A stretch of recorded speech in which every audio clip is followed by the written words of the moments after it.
Hi, this is Jason from Horrific Nightmares, back to do another Wild Eye review. Today I'm going to do a review for The Horror Network. But before I do this review, I wanted to take the time to thank Wild Eye for providing me with this copy to review for you guys. They have a great website and a YouTube channel that you can kind of catch up on and see what they're into. They pretty much have just about everything. I mean, if you're looking for horror, if you're looking for creature features, anthologies, slashers, science fiction, um, and they also have that line, Raw, I think it is, their Raw line. But they pretty much have anything for the horror palette. So, the Horror Network. This is well, depending on who you listen to. The back of the DVD says 2013. The IMDb says 2015. Um, this is an anthology that runs 97 minutes. And it is actually known on the IMDb as The Horror Network Volume 1. So please give us a Volume 2. Um, I absolutely love this film. I knew my friend Nick from The Last Shoegazer recently reviewed this film, and he had a lot of nice things to say about it. This film is fantastic. This is just a great anthology. Um, yeah. What I'm going to do is I'm going to go through segment by segment and tell you a little bit about them and rate them. And yeah, let's get started with that. Okay. The Horror Network starts out with a short called 3 a.m. It's actually not called 3 a.m., it's called 3 o'clock. Um, but it's 3 a.m. And this one's a little bit strange. Um, now I'm going to be rating each of these individually, each of these segments individually, and then I'll go back and give the entire Horror Network itself a rating. Like I said, 3 a.m. is strange. It's about a mother who lives out in the country, and she obviously has a child. She was on the phone with a friend of hers that came over to drop off some toys. Um, and she keeps hearing things, very, very disturbing noises, and almost like she's seeing something. And I'm going to kind of leave it there, although in the toy box that her friend drops off is a blast from my past. It is a jack-in-a-box that says Romper Room on it. Now, Romper Room, for those of you who, well, most of you aren't as old as I am, but Romper Room was something I used to watch when I was a kid. Um, it was either Miss Sally or Miss Mary. I think it was Miss Sally. But she had like a mascot, a bee. She had clowns, of course, but it was a bee, and the thing was called Doobie. Love it.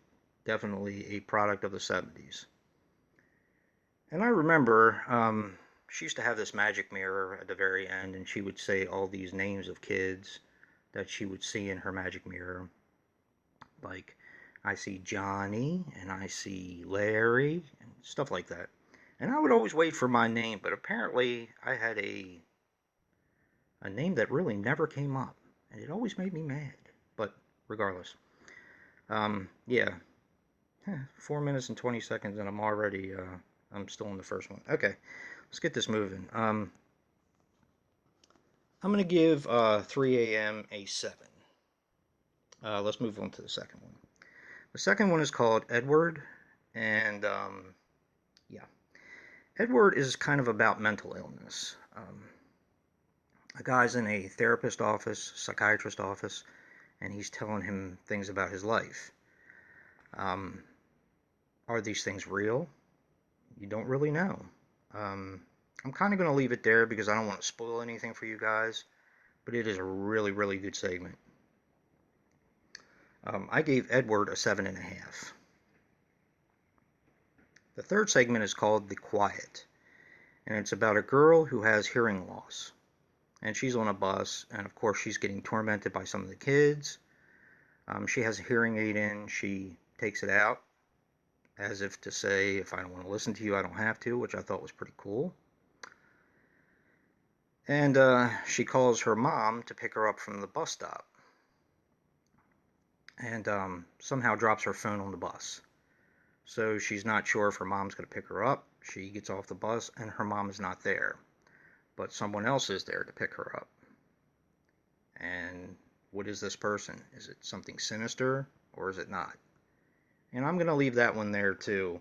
I really enjoyed this one. I'm going to give this one an 8.5. Now my favorite, Merry Little Christmas. This one was brilliant. This is probably one of the best shorts I have ever seen. It is in subtitles, so you're going to have to read it, but it is actually, the picture on the cover is from Merry Little Christmas. And I believe Nick said in his review, you might think this is computer generated or something, and it doesn't really look like that in the movie, but it does.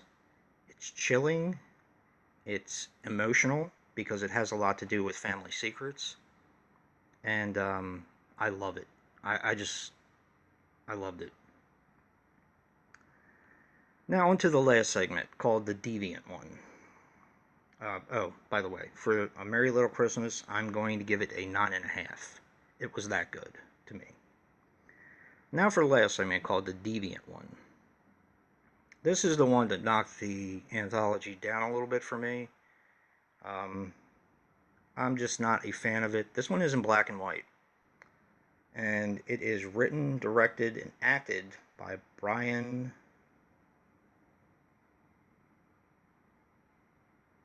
I cannot read my handwriting. By some guy. It wasn't a bad segment in the film, but I'm not a fan of animal cruelty in any way, shape, or form, so it kind of, I don't know, it had a lot of religious overtones to it, and it just wasn't my favorite. I ended up giving that one a 6. And of course, the extras on the DVD, there is an uncut version of The Deviant One, which didn't really appeal to me much because I didn't really like the original short. But I did watch it, and I'll give that one a 6 as well. It doesn't really make it much better, but it doesn't really make it any worse in my opinion. So, yeah. 3 o'clock, The Quiet.